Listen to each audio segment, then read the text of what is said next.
Okay, so welcome back to the deep dive. And today, today we've got kind of a list. A list. Yeah, it's called 22 green flags that show you are in a relationship with the right woman. Okay.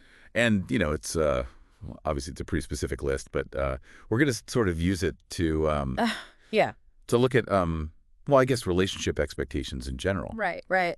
Yeah, and you know what's interesting about this list? Even though it is, as you said, super specific about, heterosexual relationships Yes. with a woman, the underlying themes in it, they could really apply to, well, to any relationship, like regardless of gender or sexual orientation. Yeah, absolutely. Like it Mm. really does feel like we're kind of peeking into some, pretty specific expectations. And actually, a lot of these green flags, they kind of seem to, well, a lot of them seem to focus on constant availability and attention from the partner. Yeah. Like right off the bat, you see things like, she's always there for you, not busy for you, always wants to be around you, that kind of thing. Yeah, it's almost like it's saying that like love equals constant access, you Right. know, and wanting to spend a lot of time with your partner, well, that's not a bad thing. No, of course not. But when it gets to this level, well, it could be a sign of something else. Like if we dig a little deeper here, research on attachment theory, well, that suggests that this kind of this constant need to be available, it could be coming from a place of anxious attachment. And that can lead to, well, it can lead to codependency, which, well, that's not exactly healthy. Yeah, so it's like this need for constant attention. It's almost like instead of being a green flag, it's maybe like a warning sign. Right, exactly. It's all about balance, Mm. finding that sweet spot between a healthy connection with someone while still having your own space and in your own life. Okay, yeah, that totally makes sense. Another thing that really jumps out from this list is, well, it's the focus on pretty traditional gender roles. Yeah. Like we see cooks and does some house chores without complaining.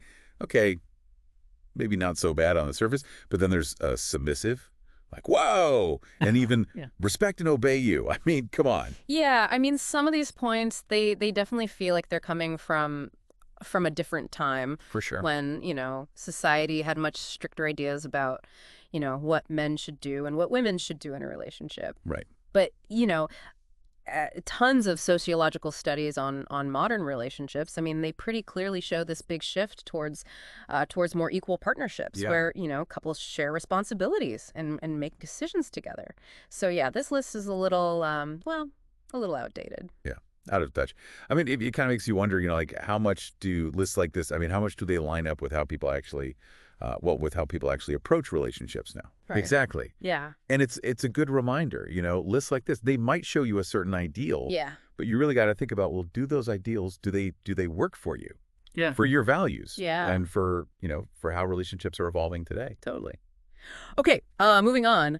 This next batch of green flags here, it kind of brings up a bit of a contradiction between vulnerability and control. Oh, okay.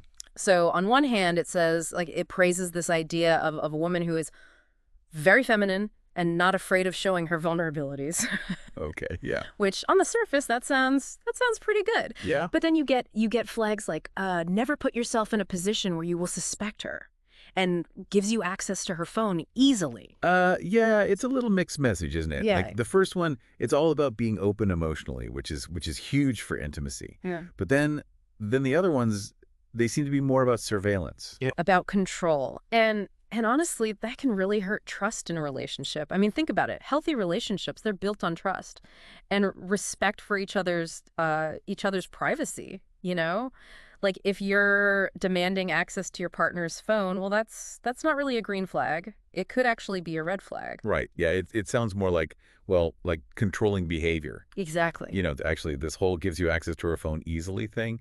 It reminds me of this friend I have. She was in this relationship where her partner was constantly checking her phone, Yeah. like all the time, Yeah. and her social media too. And it created so much tension. And in the end, it really messed up their trust. Yeah, it's a classic example of how trying to control someone can disguise itself as wanting to be close to them. Yeah. Okay, so if we zoom out a little bit here, Yeah. if we look at the big picture, Mhm. the one this list is painting, I mean, what kind of person are we even talking about here? Like, what are the underlying assumptions? Well, it seems like they're describing someone who is like super attentive, always available, emotionally open, but also totally transparent and maybe even a little submissive, you know?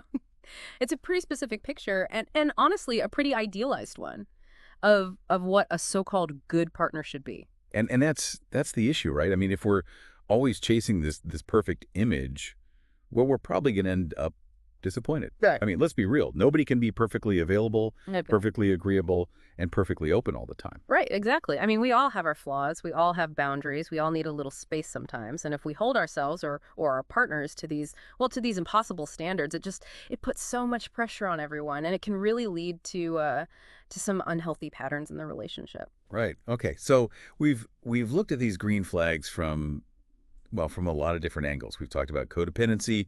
We've talked about how societal norms are always changing, like what's expected in a relationship. And we've talked about what the difference between healthy vulnerability and controlling behavior, and also about how dangerous these idealized expectations can be. Yeah. And what I'm getting from this whole deep dive is that maybe we shouldn't be so focused on these green flags at all. Yeah. Maybe it's more about building a relationship on mutual respect and trust and open communication. Absolutely. Couldn't agree more. And that kind of brings us to our final thought for today. I mean, if these are the so-called green flags, according to this list, well, what would the opposite be? Like what would be the red flags from this perspective? What kind of behaviors? What kind of attitudes would be a sign that maybe your values don't match up or that things could get, well, unhealthy? Yeah. We'll leave you to think about that. As you continue your own deep dive into relationships. Thanks for joining us. Thanks, everyone.